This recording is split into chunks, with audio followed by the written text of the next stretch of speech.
Do I sound okay like this? So far, yeah. Okay. What about me? I mean, other than your voice, you sound perfect. Well, I mean, yeah, I've got a cold, so... My God, man, my Mendo fella. I'm gonna kill you with that noise. Welcome to the Fathergamer podcast.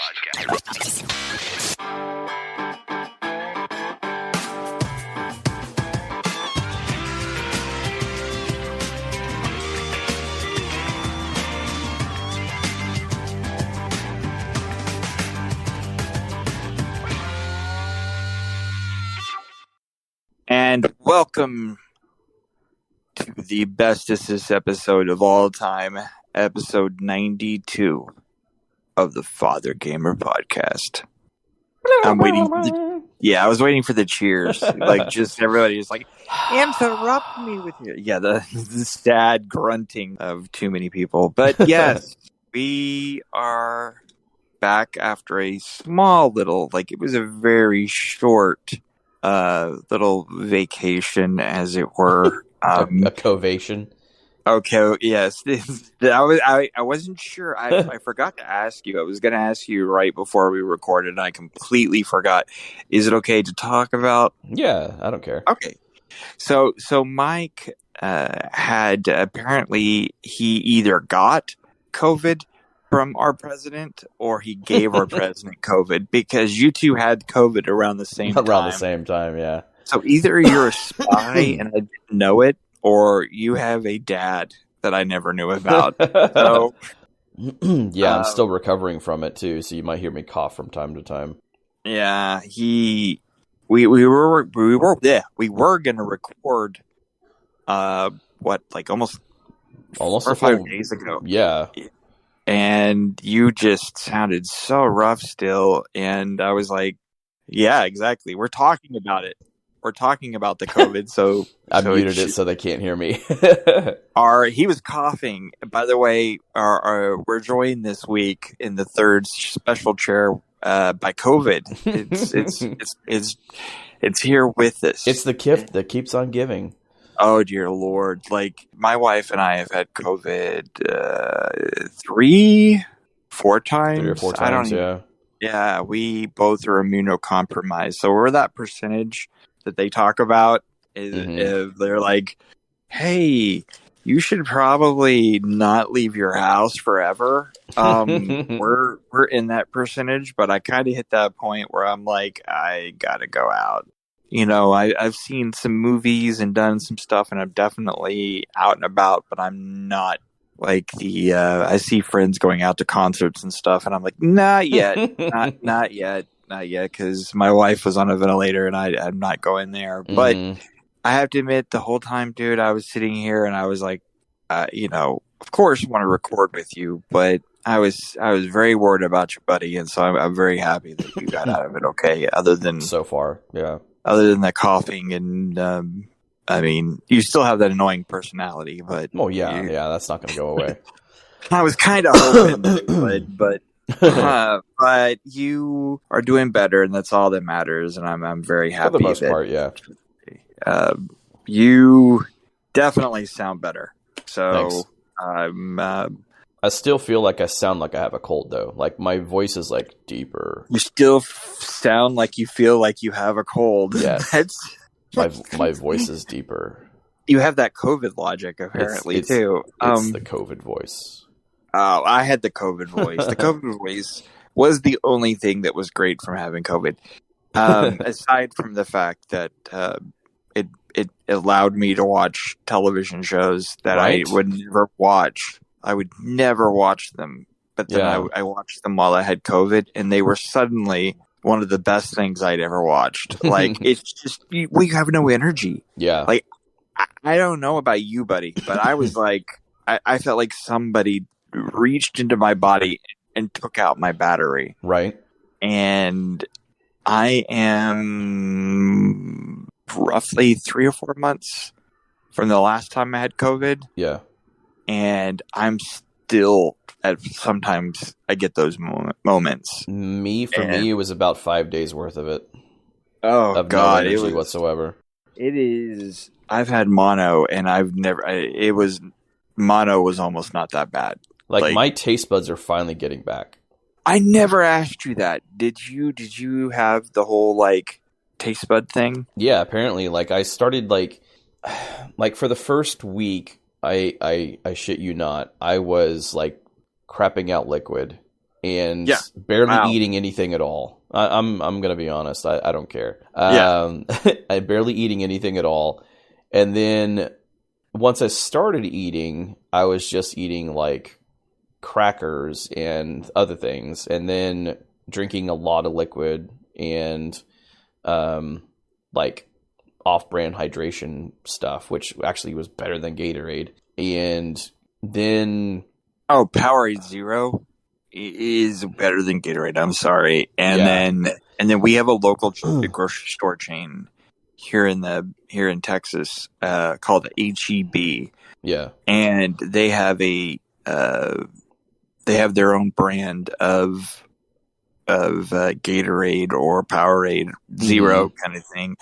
It is way better than both of them, and it's like I found this stuff near the health food or not health foods, like the pills area, and it said like 3 times the hydration of Gatorade and very little sugar, and sure enough it had like 5 grams of sugar. So I was like, okay, I'll try it, and sure enough it helped me. So yeah, that's good. Yeah, and then I started eating chicken and couldn't really taste anything. Like I tasted the batter with no flavor.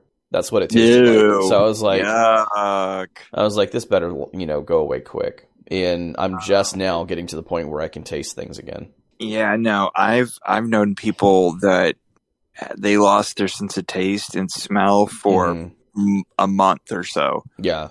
So mine was about 2 weeks. Feel lucky on that one, man, because like 2.5 weeks, I guess.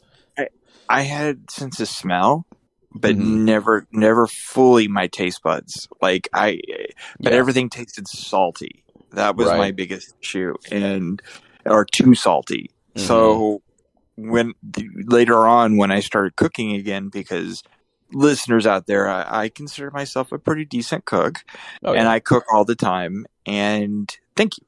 And I cook with shit. Like it was terrible for a good month. I remember I make a pretty decent paella, and I made it for my daughter, and she's like, "Dad, it's okay." It tasted pretty bad from what I understand. So, and I can usually taste salt pretty hardcore, because I slowed down my salt intake. So I've been like, for years I've had as little salt as possible, and I can tell when things are too salty also. Yeah. Aside from the batteries, I think the sense of taste and smell was one of the worst things. And I'm very glad that you got out of it, buddy. That guy was super worried. And I'm glad we're back to recording, because if COVID hadn't stepped in, we would have had another 2 episodes. Yeah.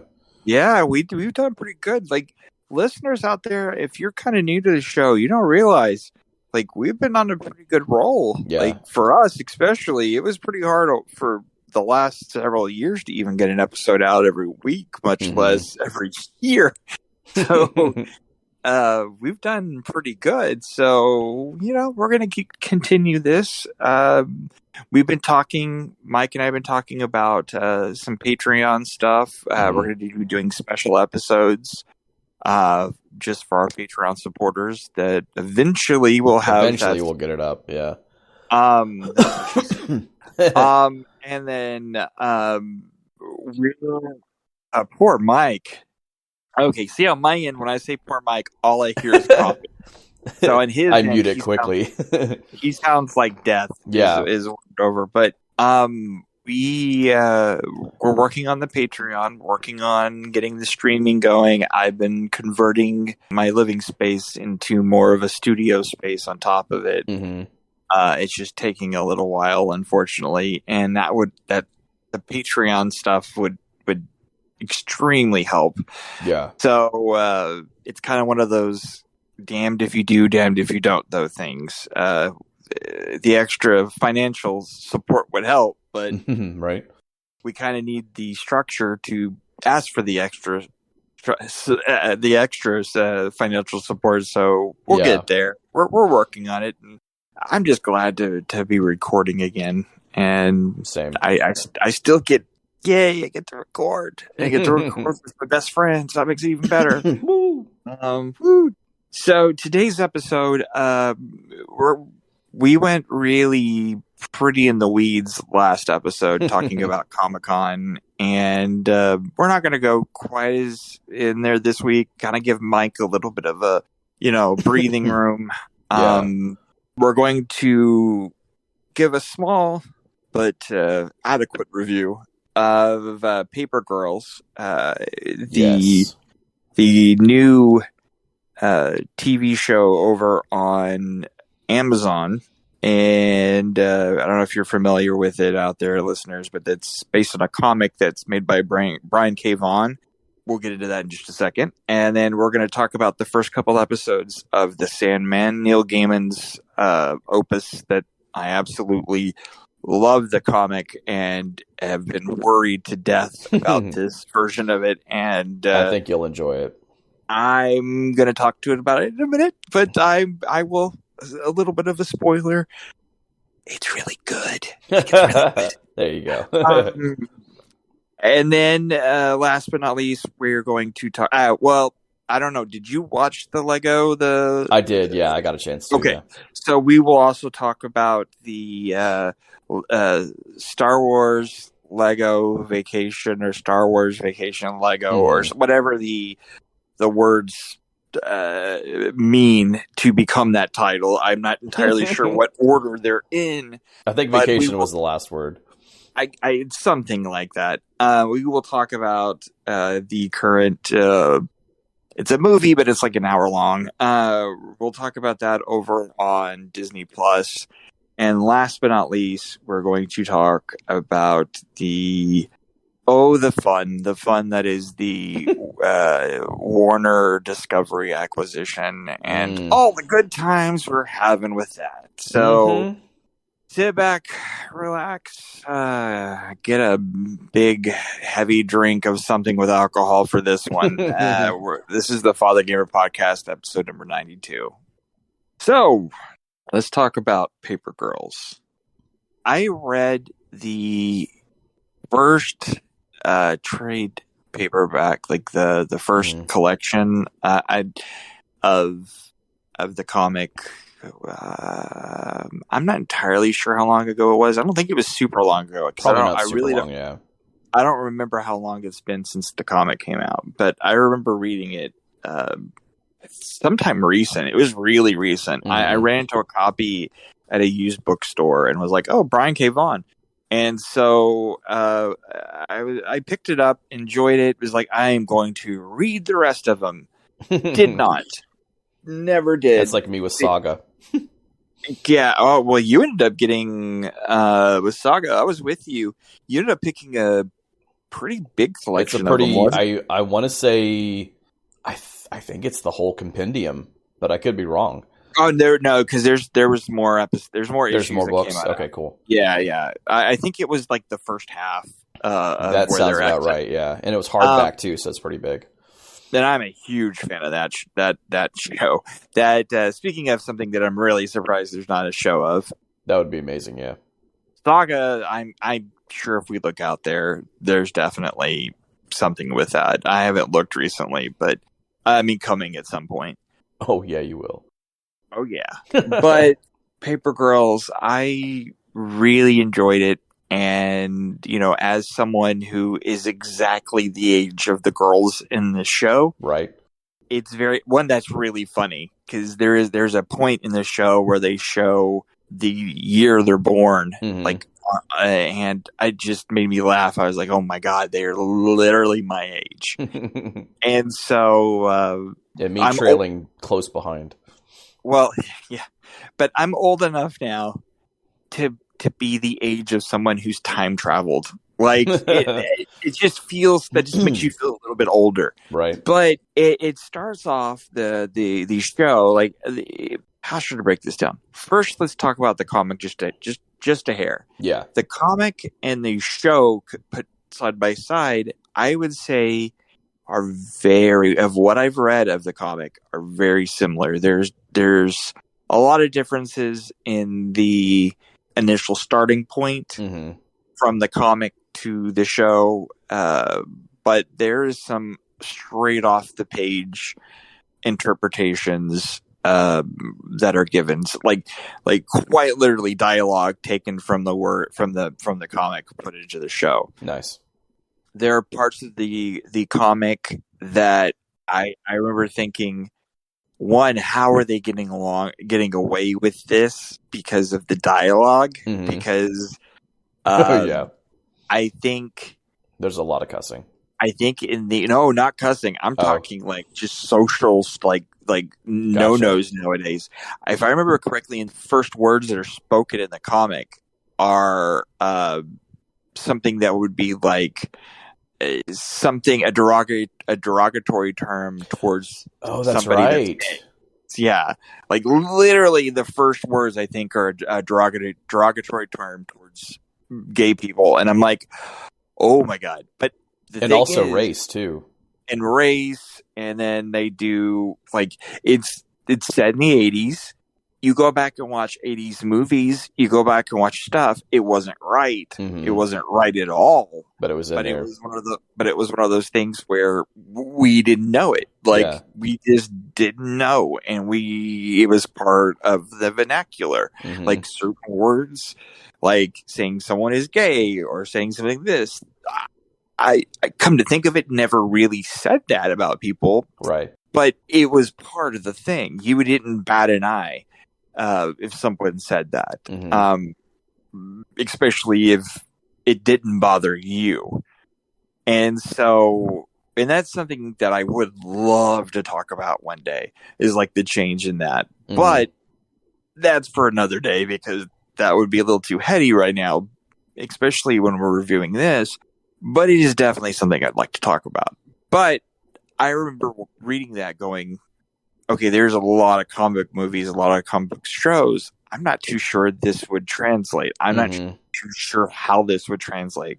It's like the idea of would a movie like Blazing Saddles work nowadays kind of feeling. Yeah. And so, like, could that be made nowadays? Probably. Probably not. Just differently. Yeah. You just have to contextualize it a little bit different. And so that's what they kind of did with this, is like at some point they do explain this is wrong, and they go, okay. And the funny thing is, the kids are young enough when they're explained this is wrong in our time, you don't do this. They go, okay. Yeah. It's like no big deal. And so that was the first hurdle out of the way for the show, as far as I was concerned. The other big hurdle, which unfortunately I don't feel like they did very well with, then that's not the show's fault as much as probably Amazon's fault, is there is a lot of time travel, there's a lot of sci-fi, there's a lot of good meaty sci-fi bits in the comic.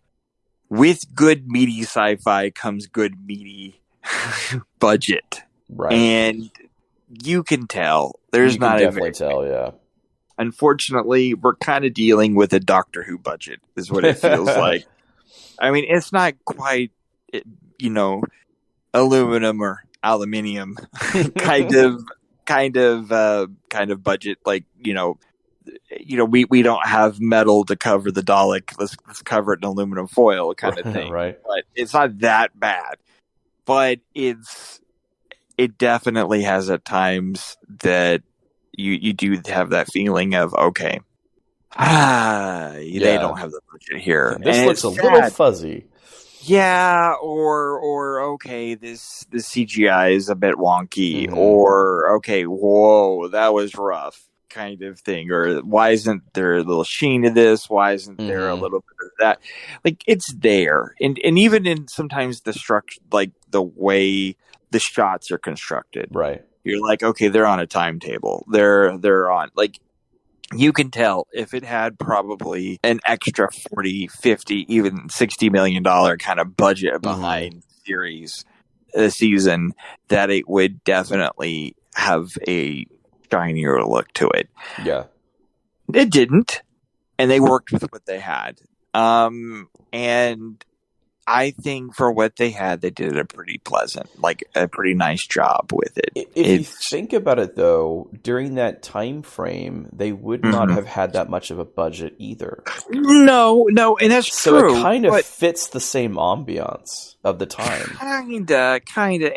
It's sad, though, at times, though, when you have kind of like, okay, it would be nice to watch it and not think about the special effects. It would be nice to watch it and think about the acting, which, okay, here's the other big complaint that I have. I like the acting overall, especially the farther into the season we get.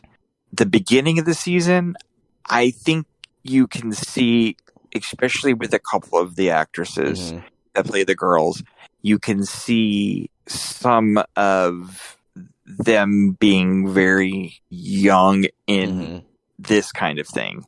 A little displaced. Like some of their acting, they're definitely finding their own spot.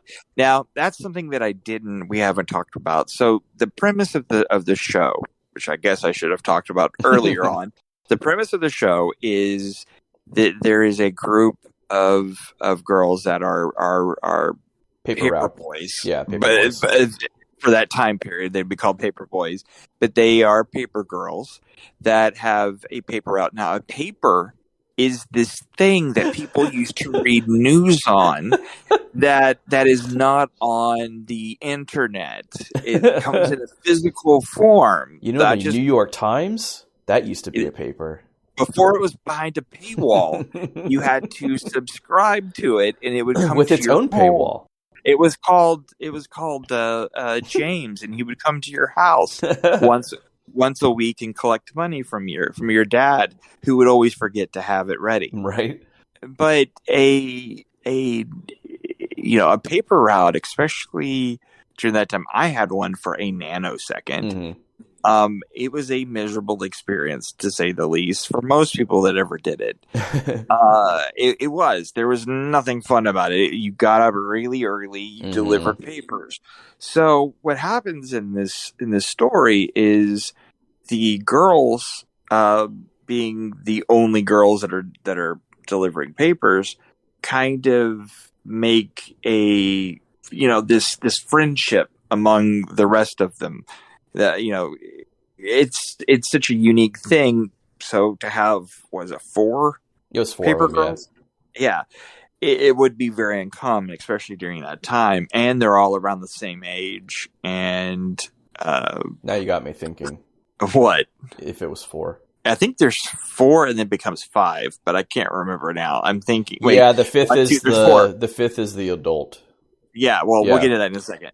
There's 4 girls, and I would say these girls, keep in mind, listeners, this is one of our first reviews in a while, so my brain, it's going to take a minute, and of course I didn't keep notes like I normally do, so I'm having to pull this one out of thin air. So the girls end up, through a chain of events, they travel. I'm trying not to give spoilers away either, because I think you should watch it. I really do think most people that are listening to this, they probably like nerdy things, and I think you should give it a try. But the girls end up traveling through time, and through the course of the show, they end up meeting versions of themselves and see what their life could be, and then you see different things from a few different time periods, one of which actually pretty much every time they show every not only decade, but the actual I think it was 1988 is the first one, if I remember correctly. That sounds about right, yeah. Then 2019, and then 1999, and so forth and so on. Each date each time period they show is a very important time in my life, and so it's completely burnt into my brain, those time periods. And so it was a lot of fun and extremely charming to see these girls discover these time periods. And in 99, you don't see a lot of people talk about that time period, which is really weird because that was an incredibly fucked up time. Like, people thought we might die from killer robots and Y2K. Y2K, yeah. That stuff. The Y2K and bug. So I was working for Blockbuster at the time, which is another dated reference almost. Blockbuster is this place that you went to and you could rent movies, sort of like Netflix, but like Redbox. Or Redbox. That would be the closest thing. Some of our Gen Z people, that might almost be outdated, but overall, they capture the girls very well from the comics. Like they're pretty close physically, as well as just as far as how the characters are in the comics. They captured it extremely well. I was really surprised how, like, I knew who each person was before just by seeing them. They gave the name. Yeah, like they captured it very well. And another thing I really liked is this is a coming of age story in a weird way of telling it, but for young women. And I myself was not a young woman, but I have 3 daughters that I did get to watch them grow up, and they're now, well, they're considered adults, and I just quoted quotation marks, but they're still pretty young, but they are adults. And you learn a lot of things when you have a child that is something different than when you are. And so I learned about a lot of how hard it was or how different it was to grow up as a young woman. And it was interesting to see it really play out in the show as well. I mean, they even touch on everything from love to periods to, who do I like? Why do I like these people? The feelings behind that, friendships, and the dynamics of young women and how young men are. The dynamic of friendship is completely different. Like, it is a completely different animal altogether. It's weird that it is, but it is what it is. And so I enjoy when I get to see something that on screen that as a point of view that I didn't necessarily have growing up. Just like Miss Marvel, I didn't grow up Muslim, so it's interesting to see that point of view. Like, we've seen time travel. We've seen plenty of time travel movies. That's one of my favorite genres. I love time travel stuff. We've seen plenty of comic book stuff. Yeah. So to see something have a different point of view is always refreshing, and it is also the only way that we are going to maintain one of my favorite genres now, which is comic books. That is a genre now, and it's like Westerns. It's like that kind of thing. The only way we're going to maintain and be able to keep those kind of like comic book movies and TV shows around, absolute only way is to be diverse. Yeah. And to show different points of view, and us as the watchers have to be able to learn to accept that. And I think by and large, you might, when you go online, you might read and people say, will say horrible things towards the show because it's mostly female or it has a Muslim cast or whatever. But I think for the most part, that is a very loud minority of people that feel that way. I think most of us want something like this or like Miss Marvel or something in that category because we know different. Yeah, because I love Spider-Man. I love Spider-Man. I love Superman. But it's been done over. It's been done over and over again. And I grew up as a white straight male, and so I know pretty much what to expect from these characters. Right. And so it is nice to see something different.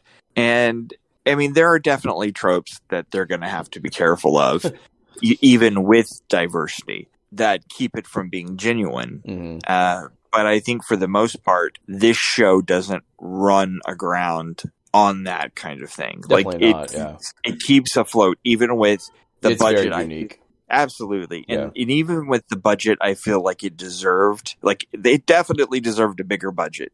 I kind of feel like season 2 might get a bigger budget just on the outset of it, and the fact that it's gotten pretty decent reviews and it's got a decent following now. I think it might actually end up getting at least, if anything, maybe a small bump. Yeah. And then there's also this thing of when they film a show, because when you get into the next seasons, they don't have to buy everything again. Like they don't have to create everything again. They have a little more money. The budget they get, they can play around with a little bit more because they're not continuously having to spend on the new. Yeah. And so it's already bought, and so they can already play with the toys they have and just add the cool new shine to it. Yeah. But again, overall, absolutely enjoyed the show. I'm trying not to give too much away. It's just go watch it. It's on Amazon. It's on Amazon, yeah. I'm trying to remember. Was it Lionsgate? Lionsgate? Yeah. I think they were the production. Possibly. I know it's an Amazon original. Yeah, no, for sure. Yeah. I mean, that doesn't mean anything entirely because it's produced to, usually through another company, but I could look into that and we can talk about the next episode. But overall, absolutely loved it. One last thing before we close out, Paper Girls. If I remember correctly, every episode was directed by a woman. Sort of, again, coming of age story about women. I think it should be something directed by women. And that is something that is really cool. We're getting a chance for a lot of women directors out there now that we didn't see. And so I'm really hoping to hear new voices in that direction as well. No pun intended. It's something that you give creative people that have a different voice, you give them a little bit of power out there, you're going to get some amazing experiences that you didn't even know you wanted. And that's what I'm hoping. Like Paper Girls, I mean, it checks all the marks, and they did a good thing. I believe, if I remember correctly, the influence was Stand By Me. I can see that, yeah. And very much so. You can totally see it. Yeah. And I'm really hoping, come on, guys, come on. Give them a little bigger budget next season. Just like we're dealing with evil agency that's chasing them. We're dealing with basically almost spaceships. We're dealing with time travel. We're dealing with all this cool stuff. There's even, I don't want to spoil it, but there's even a cool scene with something that I absolutely love that at some point you and I will get a little deeper into. We'll talk a little bit about it. Okay, I'm kind of curious. Yeah. Right. By the way, I was close. It was Legendary. Legendary. Oh, okay. Yeah, Legendary. They do a lot of everything, actually. Yeah. But I enjoyed it. So let's move on. I definitely give this a pretty high score. We haven't really worked out our scoring method right now for that. We're going to do on the show. I would say 4 out of 5 or 4.5 at the max. It was pretty good. I say 4 out of 5. Yeah, 4 out of 5.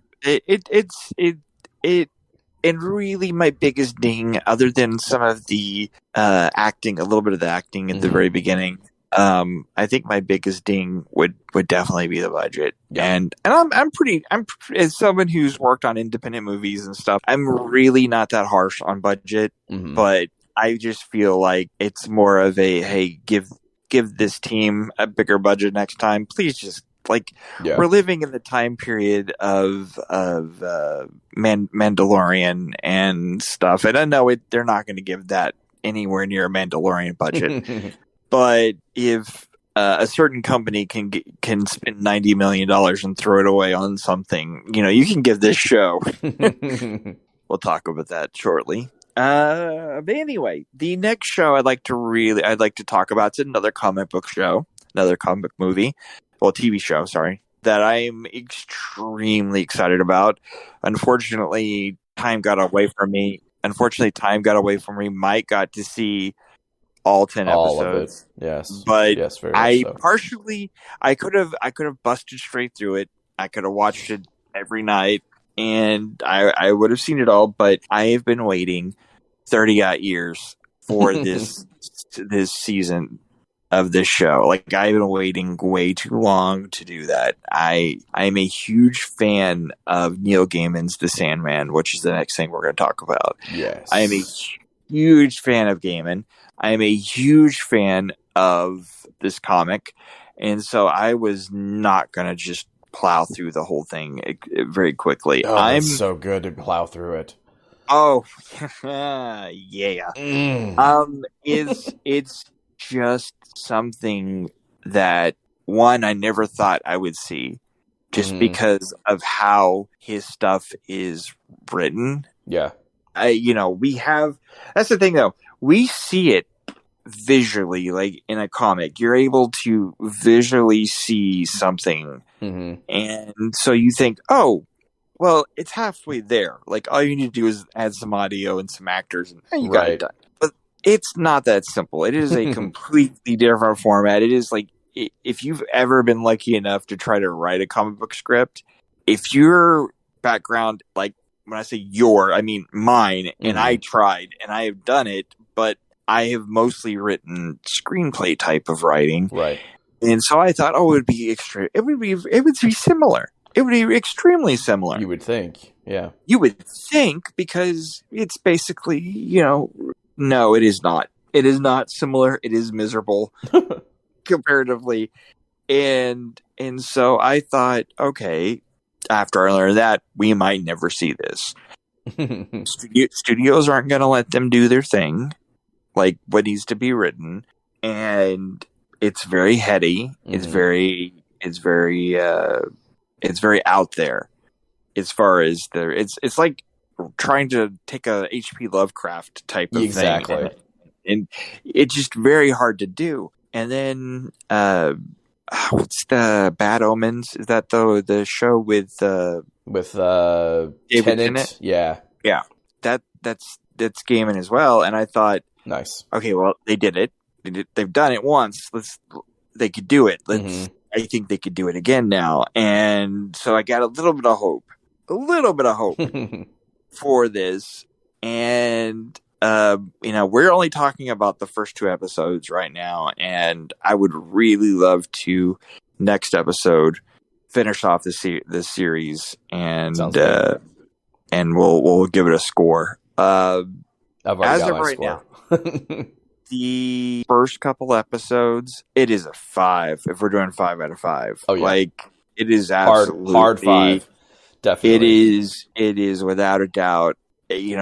Granted, David S. Goyer is one of the people responsible for this. David S. Goyer is also responsible for Blade 3. So he is one of those hit or miss comic book people. He's been doing comic book stuff from the beginning, pretty much. So I was very nervous about that. Yeah. Then I started seeing pictures, saw Patton Oswalt was associated with it, and he's a huge lover of the Sandman comic. He's spoken about that at length. And so I was like, okay, a little more excited again. Yeah. I saw Netflix was giving it a pretty decent budget. I was like, okay, now I'm getting really kind of excited. I'm actually surprised at how good of a budget they had. As far as like graphic wise, holy crap. Yeah. It's a pretty phenomenal budget. Yeah. And I think they know it, because if they're going to make this, and they could possibly, because there's a lot to the story. I don't know how it ends, but I'm assuming it would give the opening to more. Yes. Just by the it does, yeah. comic alone, and the fact that there are spin-offs and almost anthology type of stuff in that world. I'm hoping that we see a very meaty world building kind of thing with this. I hope so too.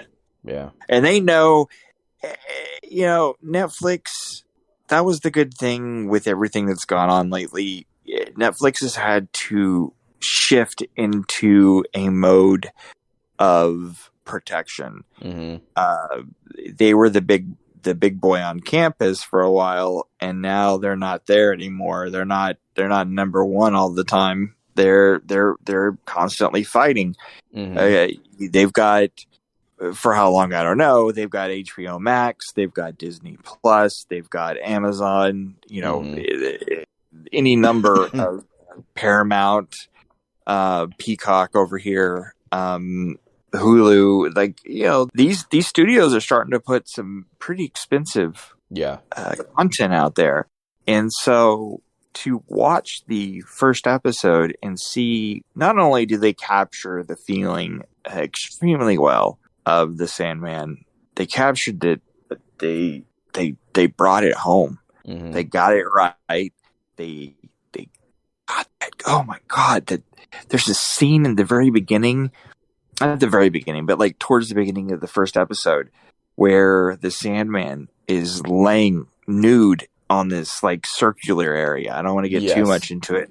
And he's skinny and gout, and just absolutely just looks like he hasn't eaten anything for a very long time. And he's just... It reminded me of The Machinist.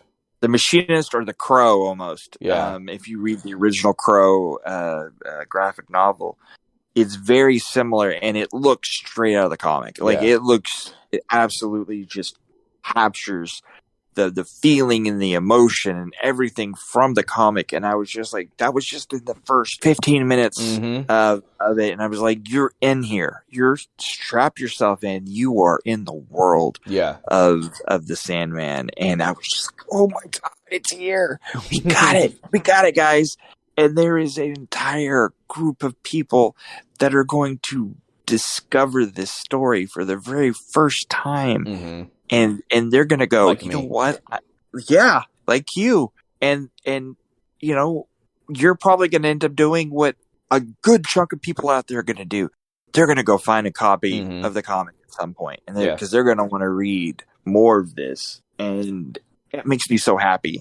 It makes me so happy. I've been wanting to read it. I just haven't had the time yet. Yeah. Well, I went to Half Price Books the other day, and they had copy. They had copies in that are new of a soft trade paperback of, like, I don't know how many issues, but it was like a good chunk of the run, and they had 2 volumes for like $20 a piece. And I'm just like, oh my gosh, this is fantastic. Like, people are going to be able to go out and anytime this successfully happens, it just makes me extremely excited that people are going to buy comics. Like, they're going to discover, if they haven't read the comics or don't read comics, that they're going to get into comics. Because right now, comics are kind of on this weird, they're almost in that same level as vinyl records. Or, you can buy them. You can go to the store and buy them. You can go to Target right now and you can buy, a vinyl disc, and you can buy a trade paperback of, like 1 or 2 of them are sitting on the shelf. But it's not like, if you go back in the 90s, I remember going to Target and they actually had a comic book rack. Yeah. Like, that, it was sitting right there. I remember when the Spider-Man Unlimited and the Unlimited run started of Marvel Comics, they had an entire wall at Target of those, and they did that for a good year or 2. And now, I guess you can read them online, but it's not the same. Like the same. It really isn't. I don't know. It is. I will read digital comics, but it's not the same. Yeah. But anyway, I'm just very happy that we are getting a good representation of the comic, a good translation of something that is a very, very well told story. Yeah. That is extremely unique. Has been copied quite a bit, though, unfortunately, from the original comics. So you have seen a version of some of these stories told, but it's still, even to this date, is still a pretty unique story, which is really great storytelling to still look back and go, wow, this is something radical. Even 40 almost years later, it's just great. So so far, I would without a doubt give it a 5 out of 5 so far. Yeah. But again, I don't want to get too far into it. I just kind of wanted to give my first early takes on it. Next episode, we'll go a little bit farther. We'll go into casting, and I might even talk about music at this level. Like, it's that kind of show. Yeah. I would really love to talk about that. Oh, by the way, over on Paper Girls, there was a couple of 80s songs that I found sort of like what Stranger Things did. We're running out of 80s songs. We're running out of, because it's like movies were playing the same like 20 80 songs, and there was more than 20 songs in the 80s, and so you're starting to hear like what's her name, Bush is running down the hill, running up the hill, whatever. Hearing that or those kind of things, and so that is really great to hear. And this is, watching the Sandman, all I kept thinking was, why am I not hearing 80s music the whole time at this point? But overall, absolutely love the show, and we will definitely get into that next episode. So the next thing we're going to talk about for just a short amount of time, because it's more of just, hey, go and watch it, enjoy it, it's really fun, is the Star Wars Lego Vacation. Yeah. I don't know what else, Summer Vacation or something vacation. I don't remember. It might have been Summer Vacation, yeah. Yeah, it's on Disney Plus. It's got Vacation on the title. It's got Lego. It's got Star Wars. It's on the very first page. You'll see it. It is extremely cute. Like, it is oddly a refreshing sequel to the sequel. like it's weird because it is in this weird Lego space. Like, if you've watched the Lego things, it is its own canon. Like, it especially the Disney Plus stuff. There's been one or two other Lego things. There was like a Christmas one, or sorry, not Christmas. What is it? The Halloween one, yeah. It's like a... no, they did a Christmas one, but they call it something else. Yeah. It's the Wookiee holiday. I can't remember the name of it. Gotcha. It's what they used in the original Star Wars Christmas special. They brought it back for... It's so funny. They brought it back for that Lego special, and now... Nice. And now we have this special. And the few things I want to bring up, because I if you're a Star Wars fan, I say go pick it up. Go watch it. If you're a Weird Al Yankovic fan, go watch it. And if you're a Lego fan, go watch it. Yeah. So there's 3 things right there to go watch it. And if you're a Disney Parks fan, here's the 4th thing that's really weird. Go watch it. There's a reason behind that. In the story, Ray and all of the cast, all the crew from the prequels end up going on a vacation, and they take the Halcyon on the vacation. Like, they take a ship called the Halcyon. It's like a cruise ship. Yeah. That cruise ship, the Halcyon, is the ship that you can fly if you go to Disney World and do the Star Wars. It's sort of like a Star Wars experience that you do for, I believe, 3 days. Oh, wow. And it's a hotel that you do activities, and it's almost like you're going on a cruise. And you disembark into Disney World. It's on Disney World property. Yeah. And then when you go back in at night to go in your hotel room, it feels like you're going back onto the cruise ship. But the cruise ship being a spaceship. And you even look out your windows, and it's stars and stuff. So you're like dealing with people in character the whole time. There's stormtroopers, you can go online. There's plenty of video you can watch of people that, especially the opening. There were like a lot of YouTube celebrities and whatnot that went, and so you could watch a lot of the stuff that goes on. There's like different paths you can go on the cruise on the Halcyon. Like, you can be a Jedi, or you can be this, or you can be that. And it's really cool. But to see it in its own canon, the Lego canon, is pretty funny. And I guarantee you we'll see it in Star Wars canon sometime soon in some show, some animated thing or something. Right. We'll see it. Maybe even in Mandalorian or something to that capacity. But it's a very funny Easter egg to me. the show itself is really cute, like I said, and the fact that what's his name, Finn. Yeah. The fact that Finn is now a Jedi. They say it. They did say it, yeah. So thank God there was a reason why he had a lightsaber for a second and all that stuff. I like how they portray Finn in this. He's just worrisome, kind of thing, and he ends up having a strikes up a friendship with Obi-Wan's ghost. And that dynamic, I just want that movie now. I want a road trip. I want a road trip with Finn and Obi-Wan's ghost, and just have them go to like different things together. I just find some MacGuffin that they have to track down and just have them on a wild ride together. I mean, you get McGregor, you get him. Like I'm there. I'm ready to go. Let's have this. Let's have this movie and put a little bit of Grogu in there. Perfect movie. Like just perfectly ready to go. I would give it 4, maybe. Yeah, that's a good rating. Now that's the thing. That's the problem with ratings. Is when I say 4, you're like, well, you gave Paper Girls a 4. It's like, yeah, but they're different things. Yeah. And I hate ratings. I hate giving things ratings. But if you're gonna give it a rating, give it a 4. Like it was cute. It's well executed for what it is. And that's kind of like my rating system. And it was surprisingly a decent length in time too. Yeah. It was almost a full hour long. Yeah, in an hour is about as long as I want a Lego thing to be, as far as that kind of stuff. And even Lego Movie, I was kind of like, after about an hour, I was like, do we really need that? Like, I love Lego Movie, but it could have been an hour, and I would. It could have been shorter, yeah.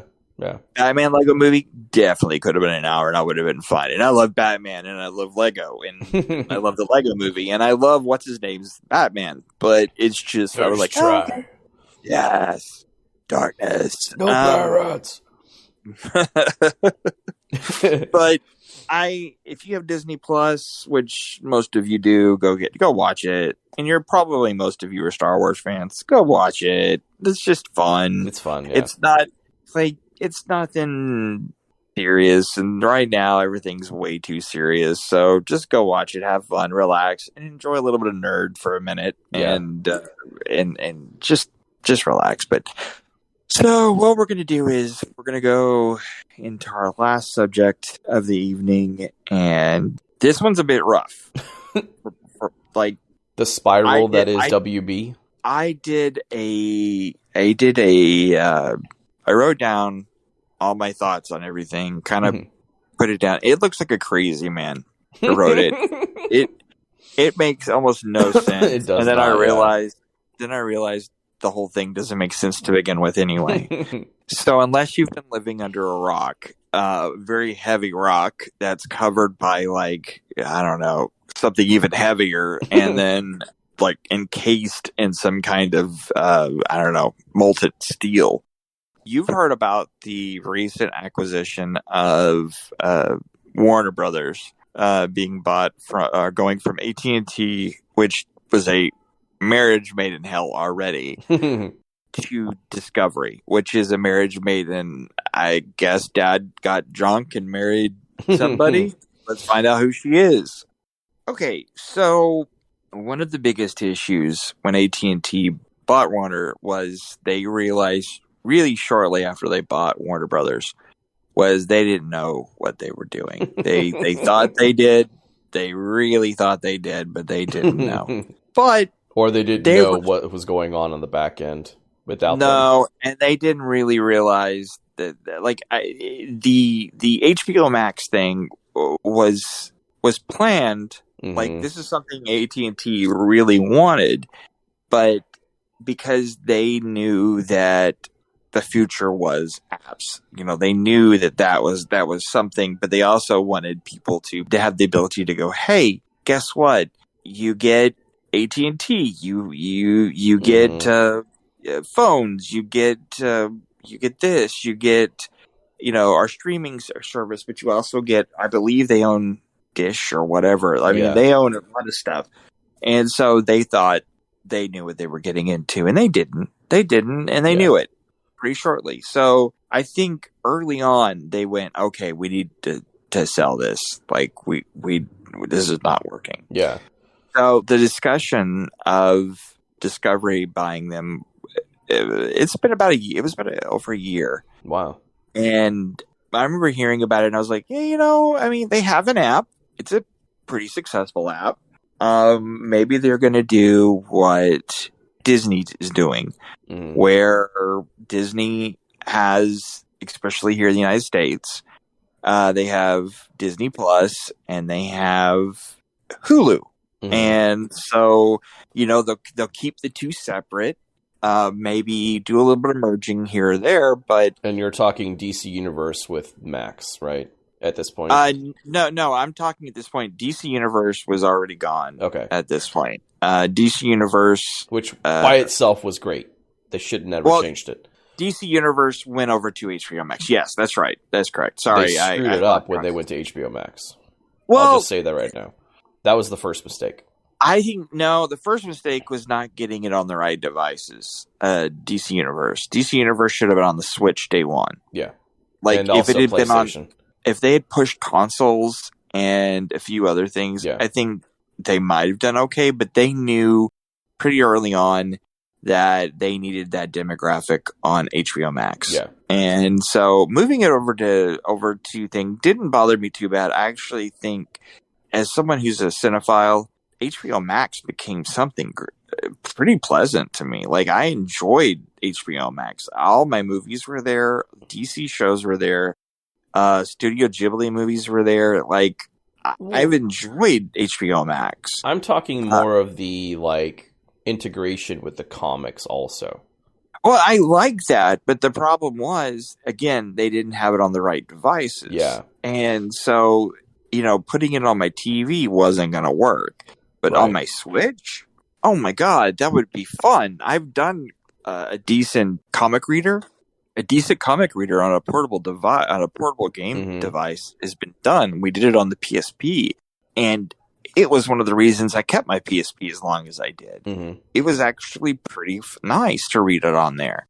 I mean, you could read it on your phone, but it's harder. I play lots of games, and if you can put it on something a little bit bigger, that's great. Yeah. Like, I'm personally lately been talking to my wife to try to find a really cheap tablet so that I can read digital comics much easier. It's a lot more fun to read it in a bigger shape. Like, reading on your phone, you lose a lot of stuff. So, the change was starting, but I thought, okay, Discovery, they have a pretty robust, I love Discovery Plus. I'll be honest. I love Food Network. And I love Discovery Channel. Like, there's a lot of stuff on there that I like. I'm not a big 90 Day Fiance, or I have 50 kids and I'm a Mormon, or I'm not a big fan of those shows. But I'm a fan. Like, I do love a good cooking show, Iron Chef, all that kind of stuff. That stuff's fun to watch. I like a good documentary. And so I'm like, okay, they understand their product. They understand what they have to do, and they do a good job. And it's like $5 a month. That's not that big a deal. Okay, cool. So what we'll do is we'll have Discovery, and and I'm sure they'll do some kind of plan where both of them are put together. You get paid for both of them together, but they're still two different apps. Right. At this point, I still don't understand what that's going to happen. They had an investor call. David Zaslav, the CEO, came on and talked. I actually listened to the entire investor call. Nice. After listening to it, I came away a little less concerned on certain things. It sounds like any change to HBO Max, any massive change, let's say, because change is already happening, but any massive change to the content already on the app, most of them aren't changing. There's a lot of stuff still in production. But the first really big smack in the face that we got, and I'll go back to the conference call in a second, the first really big smack in the face we got that most people know about, and it hit everywhere, was the cancellation of Batgirl. Yeah. I'll get into that in a second. But the place that I heard from at first was I can't remember, but it was a source that was almost like reading a tabloid. It was like that kind of level. Mm-hmm. And I was like, okay, I don't know. I mean, they've already sunk 90 million because apparently they spent 80 million on the movie, and then because of COVID regulations and changes, they spent another 10 million on that. Gotcha. So I was like, $90 million. I've never heard of that. Like them actually canceling a movie that's pretty much done. It was almost done, yeah. Oh, it is done. As far as the shooting was concerned, it was pretty much just editing and some special effects. Mm-hmm. Like, it's pretty much done. Like, because even the music apparently is done or something. Yeah. So that's a done movie. Like, that is maybe a few months away from pretty much being done. Other than a couple of like last minute changes that they'll change at the end, or if they decide to tight with like they seem to want to do with these comic book movies at the last minute, go, oh my god, it'd be really cool if we did this, and then they bring in somebody to film a scene, like literally like a week before or something. Right? Yeah. But they were done. They were essentially done. They were in the home stretch. Yep. And it's from a couple of very competent directors. The directors directed a lot of the Miss Marvel episodes. If you go back and watch the Assembled episode 4, which is the behind the scenes stuff for Marvel.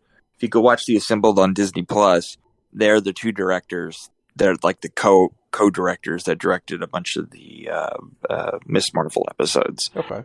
And they're competent directors. Yeah. I'm like, I kind of dug, like, I dug the episodes that they directed. I'm like, okay, wait. So they got a $90 million budget, which is far higher than I know any of the episodes they got for Miss Marvel, and they did a decent job with that stuff. And they brought Michael Keaton back, which seems to be, unless you're Gen X, you don't really seem to give a shit. I mean, I know that's generalization. That is a complete generalization. I know that's not true, but it is. I am noticing more and more when I see people online. It's like, who cares? He's not. He's the original. Well, other than Adam West, he's the original Batman, right? But unless he's like to certain people, unless he's like, what's his, not the current Batman, but the Dark Knight Batman. Unless you're him or whatever, they don't care. And that's cool. I respect it to a point.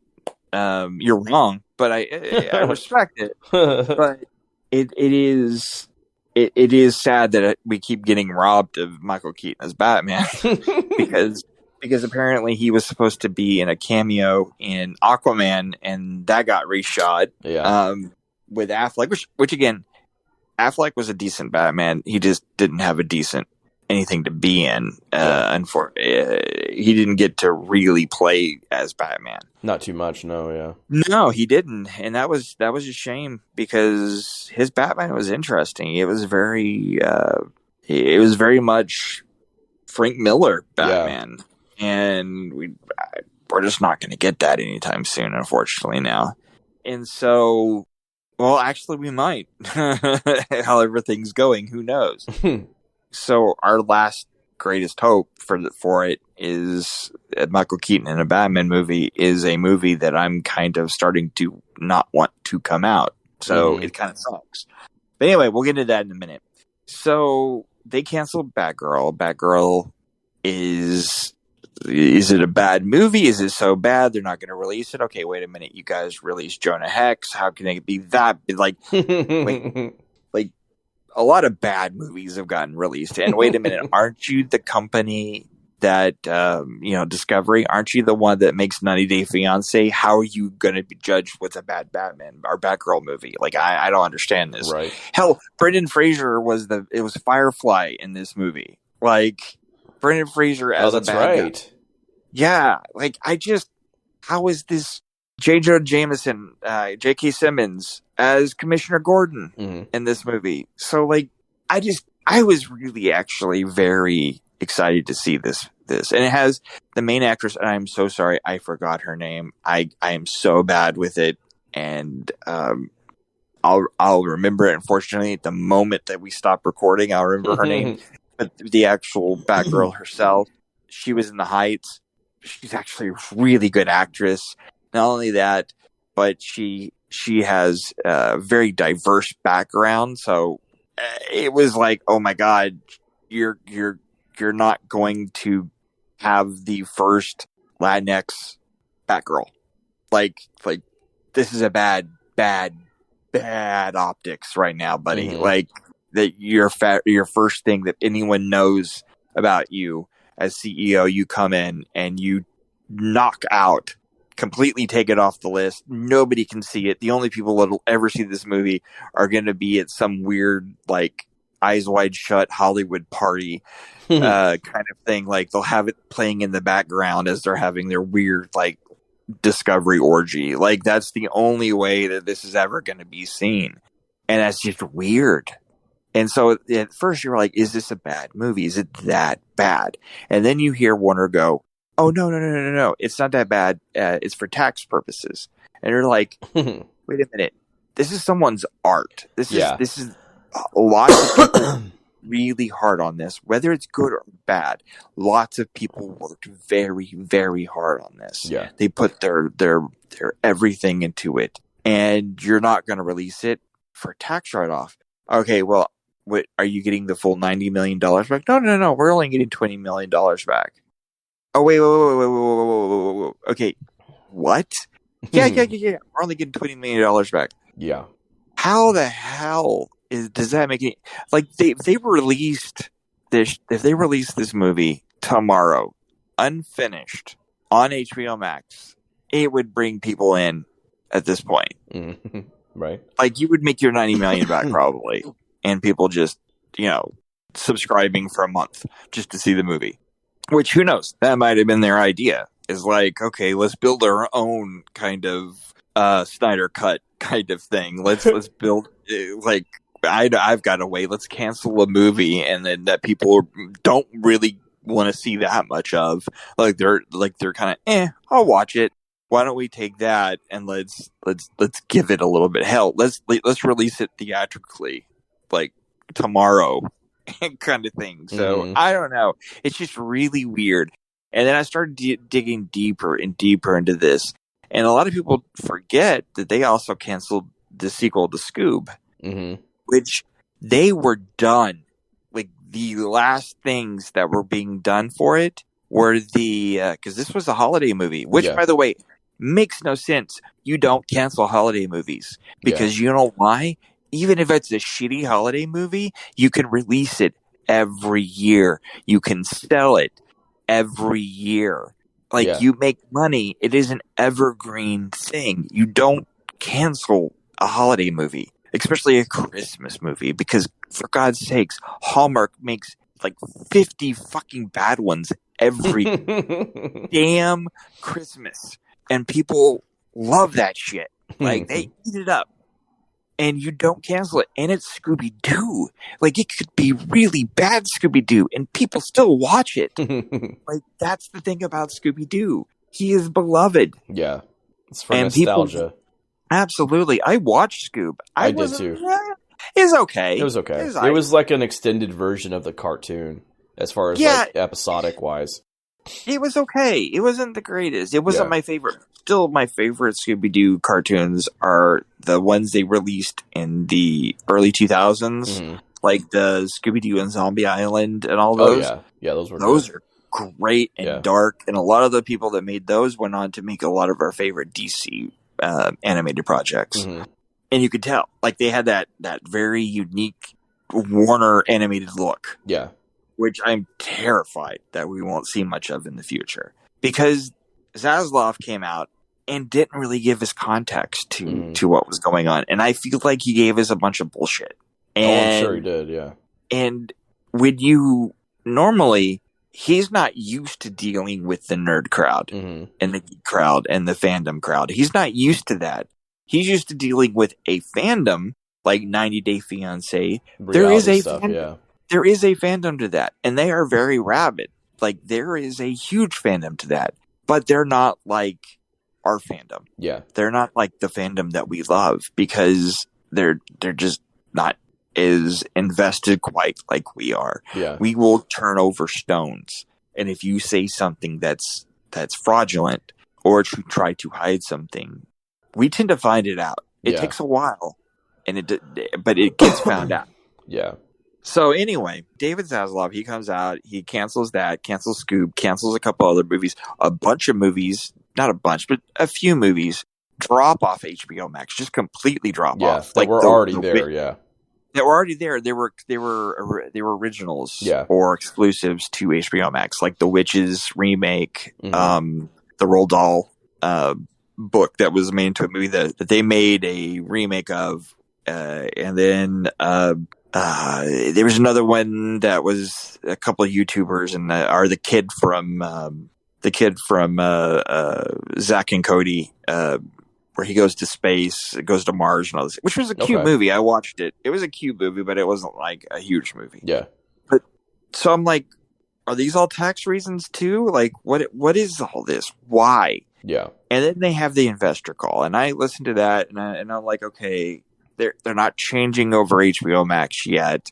They're not going to get rid of HBO Max necessarily, but they are definitely changing things. It's just they want to, his words are, he wants to get rid of this mentality that we developed over the pandemic and I'm paraphrasing a little bit of this, but this is pretty much what I got out of his call, was he wants to get rid of this idea of movies being the same as stuff on HBO Max. Like, being, okay, stuff that's supposed to be theatrical needs to be theatrical. Eventually, it'll come to HBO Max, but right now, they need to be thought of as theatrical. You're going to go to the theater to see it. It is meant to be seen in the theater first. Okay. They are made to be seen in the theater.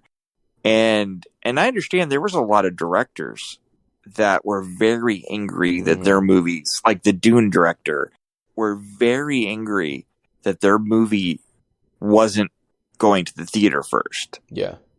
Because they woke up, they went to bed. Like, I think one of my favorite quotes was, I went to bed thinking I was a film director, and I woke up finding out that I was making content for an app. I thought Dune did come to theater, though. Like, immediately. I don't think Dune went to theater yet. I think it was before that, but I might be wrong. I think it maybe. I thought it was dual. I thought it was dual release. It might be. It might. You know what? You're right. I think it did come dual, but that was still kind of early on in the before people were going as much as they do. Like, I go to the theater at least once a month now. Yeah, it's pretty well. Like, the theater is kind of. They're still wearing masks. They're still scrubbing stuff down. They're still keeping people pretty separated for now. But they're doing that. But, they were also doing this thing. Even Disney does this, where, yes, the movies aren't going directly day one. They're not starting on HBO Max as well as the theater. They're doing the 45 days later. They show up on Disney or they show up on HBO. Those days are going to be gone really soon on HBO. And one of the reasons for that is the Batman. The Batman should have made $1 billion. Easily should have made $1 billion, like, right off the bat. Okay. Even under our economy, even under COVID, all that stuff. It was, Spider-Man did. A bunch of others movies have. Big reason they feel like it didn't do it is because people just said, well, fuck, I'll just wait 45 days and it'll be on HBO Max. Or if they're like me, they would have to because they can't go to theaters. Exactly. But unfortunately, you're kind of in the minority on that. And there clearly is a appetite for theatrical movies because Spider-Man, $1 billion. Like, if blink, it was $1 billion. And it was like, holy crap. Like, there really is people are ready. People want to go to the theater. And so I understand that Zaslav idea of what he wants. He wants it to be special, to go back to the theater, to make it a thing. They make more money that way too in the long run, because you get the theatrical run And they still are the only place that these movies go to at the end of the day. Right. Like, if you want to watch them digitally, you're going to have to go see it. Or without buying it, you're going to have to go to HBO Max to see it, or HBO. And I get the structure. I get the idea. I get all of it. It makes sense. But the problem is, it still goes back to, we feel like we're getting a bunch of bullshit. We're getting lied to. And unless you can come out and tell me, this is what's going on, this is what we're doing, this is why we're doing it, and me, as in the entire, like, I speak for all of nerddom, unless fans feel like they're being spoken truthfully to, they're not going to be happy at the end of the day. And quite possibly, you could sour the milk. Oh, they already did. Well, here's the other problem. You cancel Batgirl, which we talked about all the issues that we have with that. But then, and this is someone who is a huge fan of The Flash, you don't cancel The Flash. And you have the walking PR nightmare that is Ezra Miller. Like, I don't see this very easily. He sounds like an asshole. He sounds like somebody who has a very bad drug problem and who has a very bad mental illness. And he also sounds like a predator. Really? It's starting to, it's come out in several sources that he's possibly he was grooming a girl, and not just one, but several. He gets out of one bout of trouble, he goes straight into another one. He choked out somebody. He punched someone. He just got arrested a couple days ago. For stealing. He stole alcohol out of someone's house. He literally just broke into their house and stole alcohol. Wow. What the frick? You're a freaking movie star. Why are you doing this? Yeah. So Robert Downey Jr., he's a good benchmark for people who completely fuck up in Hollywood, and who at one point were extremely just awful human being. Yeah. And even him, with all the shit he did, waking up in people's beds, like, he literally broke into someone's house and had a handgun and woke up in, like, the kid's bed. Oh, wow. Because he'd been drunk and high. And he ends up in the #1 movie of all time with Endgame. Like, he turned himself around. Yeah. But it took years. While. Yeah. It took decade plus to get his ass turned around. But even he didn't have accusations of being, grooming young women. Yeah. But all that aside, you won't release Batgirl because it's not, from everything I'm hearing, it's not theatrical enough. It's not big enough. It's not whatever. It's not the fact that it necessarily is a bad movie. It's just not big enough for the DC brand. You won't release that, but you're going to release The Flash, which, by the way, I want to see. Incredibly want to see. Like, I am absolutely just, it's going to break my heart for it not to come out. Yeah. But I'm willing for that to happen because this guy is looking like trash. Every time I see the Scarlet Speedster, I'm going to think... You're gonna see him, yeah. I'm going to see him. And I absolutely love the CW show. Oh, well, okay. I loved the CW show in the last couple of years. The quality is a little not my favorite, but I still love that show, and I love the actor. Like, he's an amazing guy. He's very talented. He's also, at the end of next season, going to be incredibly available because the show is ending. I was going to say the show's ending finally, yeah. So, you know what? Which I thought they were supposed to be ending like several years ago, but I guess not. You have a guy who has played the character for a decade. Yeah. Most people are going to identify him as the Flash. Because you know what they did? They did that with John Wesley Shipp, who played the original 1989 Flash, or 89-90, whatever. The original TV Flash. Like, every time I saw him, he was on Dawson's Creek as the dad after the Flash. All I thought was, oh, that's the Flash. Yeah. And so, this kid could totally, and I say kid, he's almost my age. You see this kid he could totally pick up the mantle. You know what? Yeah. You supposedly just made $20 million back for canceling Batgirl.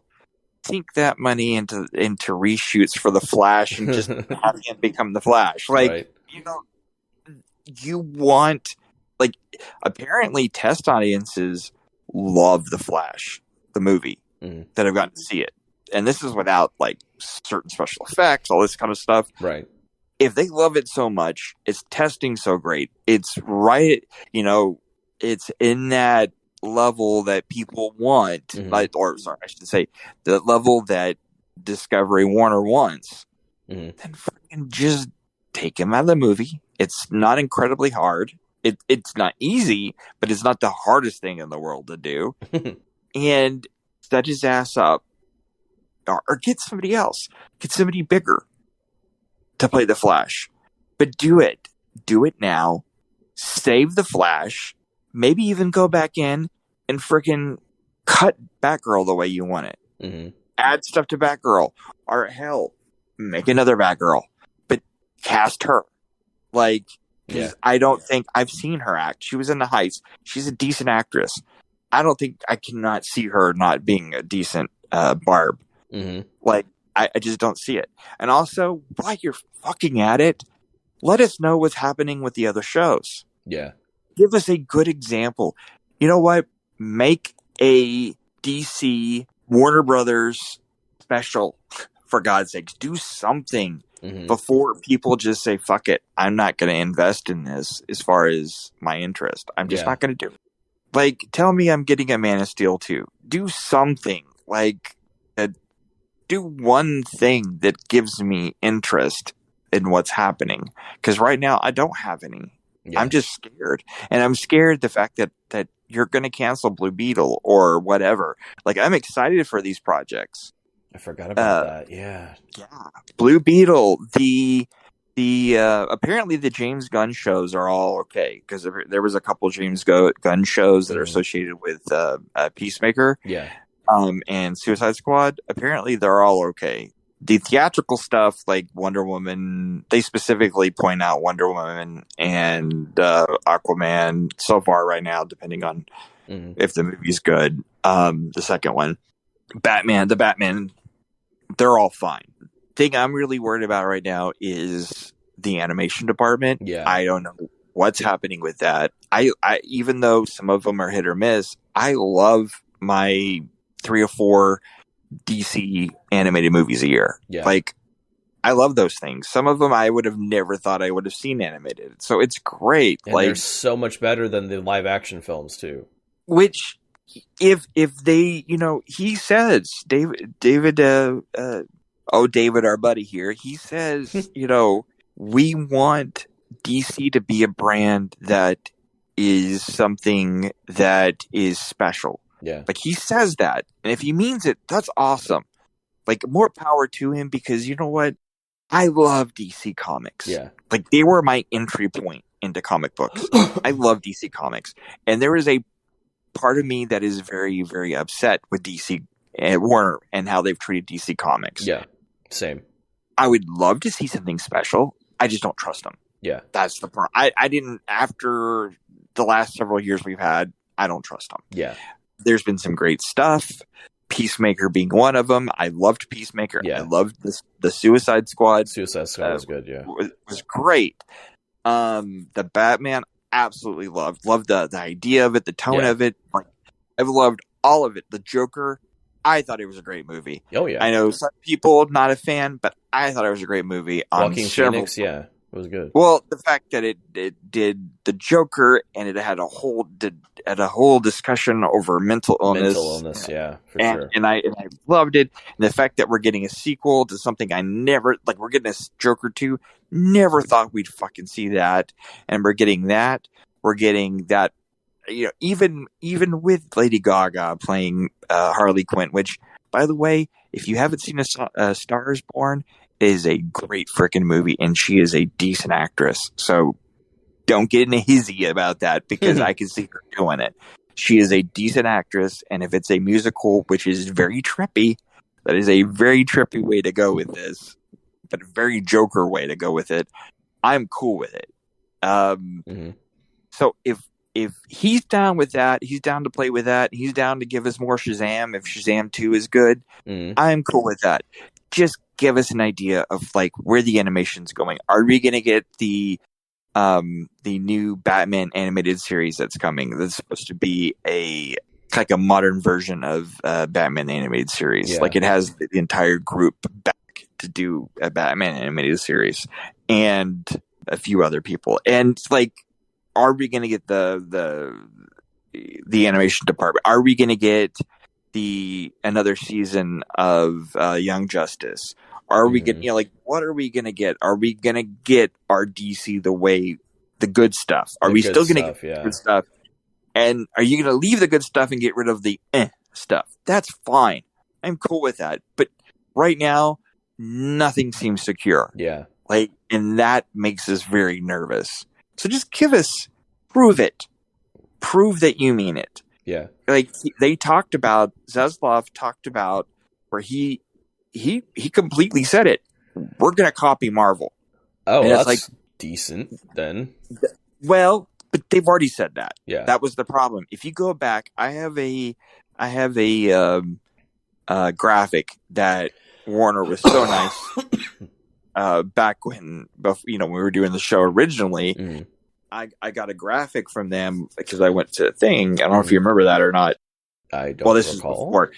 Yeah, there was a thing early on with the podcast where they talked about where they want DC to go, and they had an entire list of stuff they were gonna do. That got thrown out the window, and then years later they had another big graphic, and they showed all this stuff. I didn't go to that event.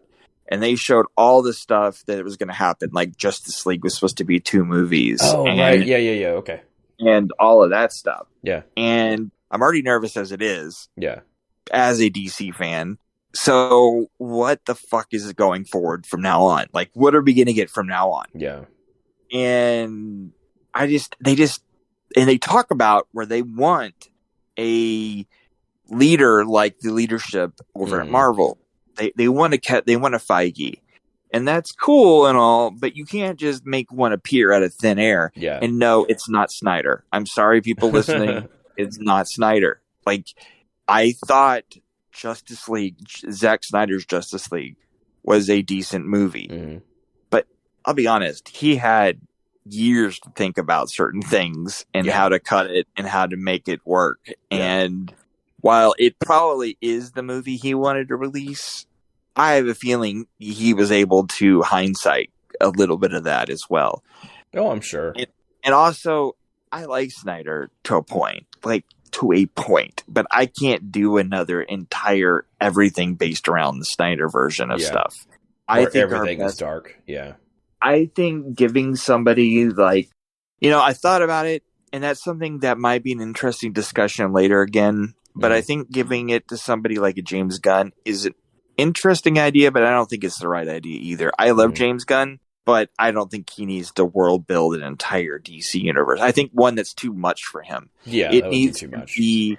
And J.J. Abrams, I think that's too much. I think it needs to be somebody that's their only job, like Kevin Feige. Yeah. That is their only job is to produce DC material.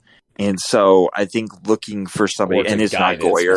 I swear to God, they give it to Goyer, I will walk down there and I will choke freaking them out by myself, because Goyer's hit or miss, and he's done some great stuff, but he's done way too many shitty things. So I'm saying all of this stuff as both someone who's worked in the industry, but as someone who is a huge fan and a extremely huge DC fan. Yeah. So they've got to prove it. They've got to bring it, and doing it, and to prove it and to bring it, they didn't do a good job. Not yet. At the beginning. Yeah. Get rid of Ezra Miller. I'm sorry. Get him help. Do whatever you got to do, but get rid of him. Recast the Flash. If you got to spend the money, do it. Yeah. It'll make you look better. It's a great PR move, but it's also a great move for the longevity of the character, especially if the movie's testing well. Yeah. If you get a good enough actor, he can act against dialogue and plot and everything that's already existed, and you have a chance to make whatever movie is already coming out, you have a chance to make it better too, with an even better actor. And I've seen Ezra Miller do some decent acting, but he's kind of a one-trick pony. He's kind of like he played. I'm sorry, he almost played the Flash like he's Peter Parker. So I wasn't really happy with some of his thing anyway. But then, and you're trying to get away from the Snyderverse as it is, so maybe just recast him. And then, and I'm really, really worried about stuff like Static Shock. That was in pre-production. That's true. Like, I want to see a Static Shock movie. I want to see all of those characters. Like so we're talking live action, right? Yep. Nice. Yep. Because Blue Beetle was going to be live as well, I believe. And if you're going to do the Keaton thing, and you were trying to make him as the old Batman, let's just go ahead and make a Batman Beyond movie. Yeah, definitely. Just do that. And then there's representation in that as well, if you do it right. And then, the Green Lantern movie and TV show that were planned too. And apparently there was a Crisis on Infinity Earths movie that was planned that we didn't know about. That was in the old regime that probably won't be in the new regime. So I don't know. I'm angry, and I don't know why I'm angry, except for certain things, but I'm more angry than I should be, and I know some of it's anger from the past 10 years of DC, or longer. I mean, God, they gave us Steel, the movie. Yeah.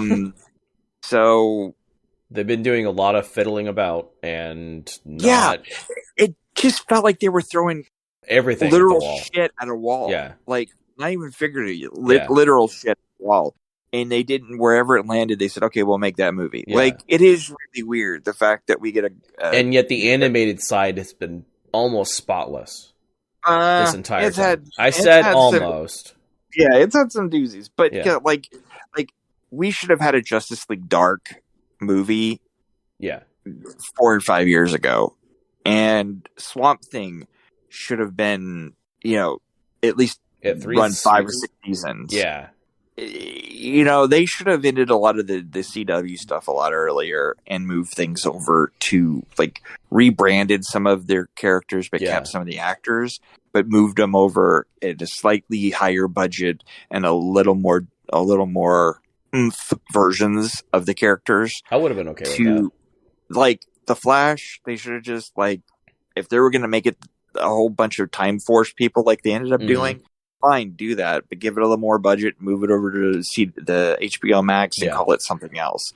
Or put the Flash in with somebody else, another character, like Green Arrow or Green Lantern or Green somebody, just do something different. And, I mean, and I know they really want hardcore. They really seem to want to keep a difference between the TV and the movies. But Disney has shown otherwise. Yeah. Like, you can do both. You can have your app and eat it too. Like, it's there.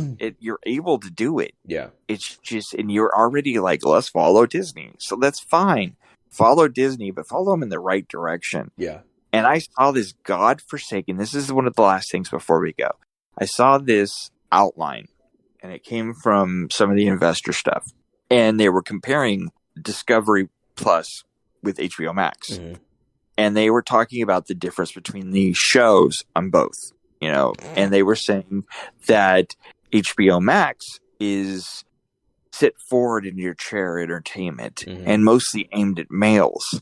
And Discovery Plus was lean back in your chair entertainment and mostly for females, which, by the way, is very gender specific bullshit. Like, I know they target demographic the fuck out of shit. Yeah. And sorry for the cussing this episode, but I'm actually kind of angry. They target, and I worked for companies that, specifically one company that was notorious for demographicing things way too much, that they've gotten out of. They've actually, the structure's built away from that now. Yeah. Disney did that to death, and they don't do it quite as much as they used to anymore. Yeah. And you could tell you can tell with the entertainment stuff that they do, they're, there are some problems with how Marvel stuff is done and Star Wars stuff and whatnot. And that's something that we'll do a report card on Disney pretty soon. That's one of the things I want to do on the show is start doing report cards of where different fandoms are right now. And so like we'll do a report card on Star Wars. We'll do a report card on Marvel because I would love to talk about that. I would love to, we kind of covered it with the San Diego stuff. But right now I would give DC before I would give Warner with DC. I would give them like out of 10, I'd give it a freaking 2 already. It was pretty bad. Like it was already really bad. I mean, we get for every great thing we got, and we got a lot of really good stuff recently. Like Harley Quinn, great show. Yeah, absolutely love it. And movie. I liked. It was okay. It was an okay movie. It's a great show. Bird of Prey. I'm sorry. Okay movie. Birds of Prey. Sorry. Birds of Prey. It's an okay movie. Yeah, I liked the movie. I enjoyed it. I liked it okay. But I didn't. I felt like there was some stuff that I would have liked more in it. I love some of the action in it for sure. Yeah. The police station scene is still great. Like one of my favorite scenes in that movie. But this whole idea that they were having for a long time of if a character is on a TV show, it can't be in a movie. It can't be in a movie. Yeah.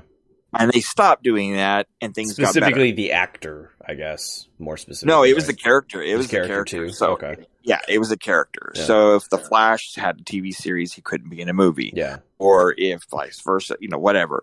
And so once they got rid of that idea and said, oh, wait a minute, we have, multiverse. The multiverse, which, has become almost a genre into itself among comic book stuff.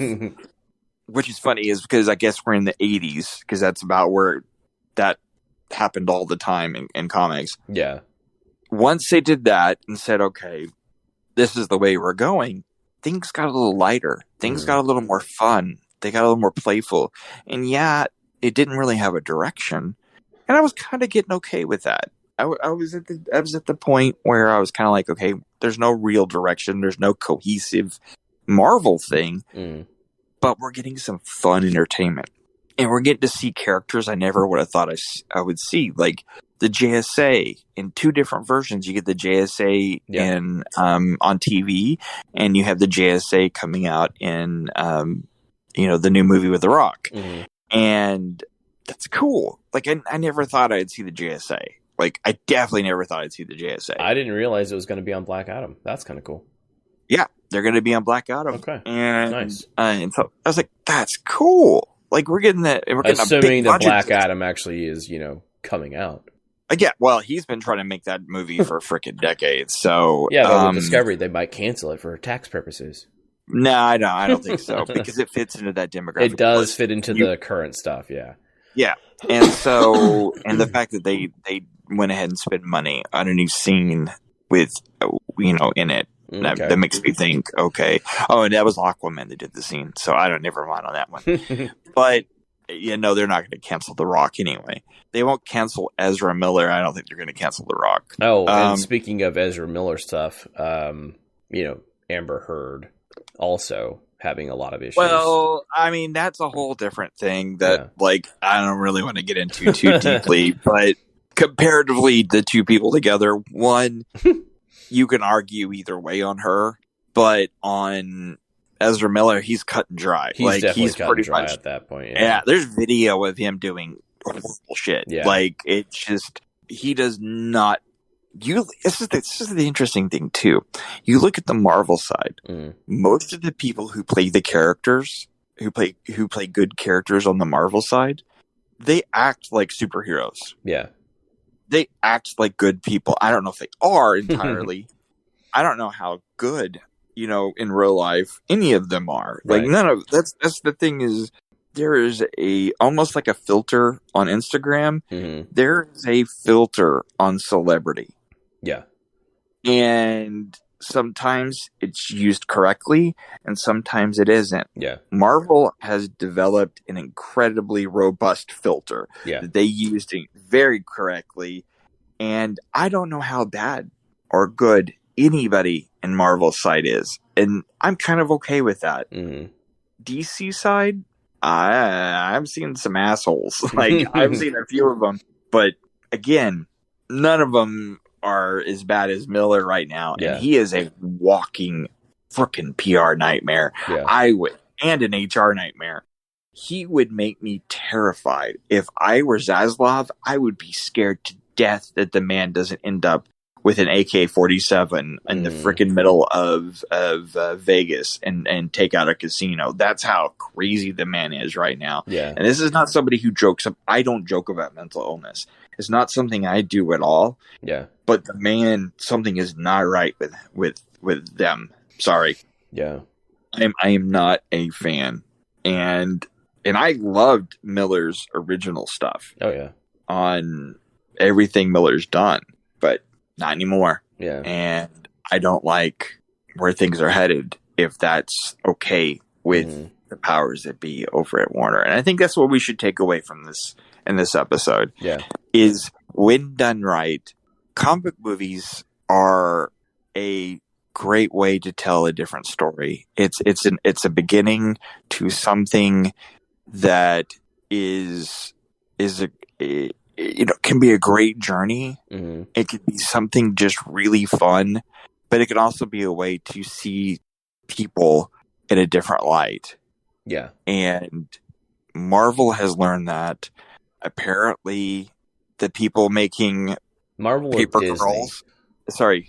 Marvel is Disney. Yeah, I guess. Yeah, I guess it would still fit. Marvel would fit still. But I mean, what I'm saying, what I'm trying to get across is there are certain people like the makers of the Sandman and Miss Marvel and Paper Girls are learning that you can tell these amazing, diverse, crazy, geekified stories. You can get that out there and just do it right and really make people give a shit.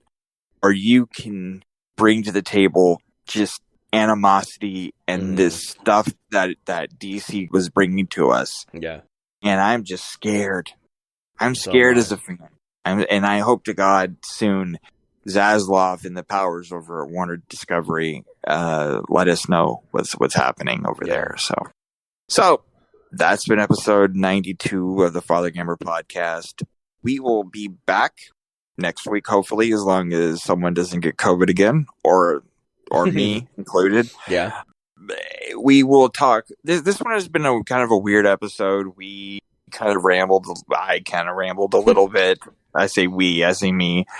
I kind of rambled a little bit more than I wanted to, but there's a lot of cathartic anger that I needed to get out of me because this has been a rough week for fandom, and I can't even imagine the poor girl who played Batgirl.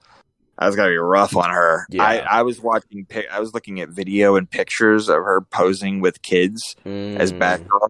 Oh my God. It just broke my heart. Yeah.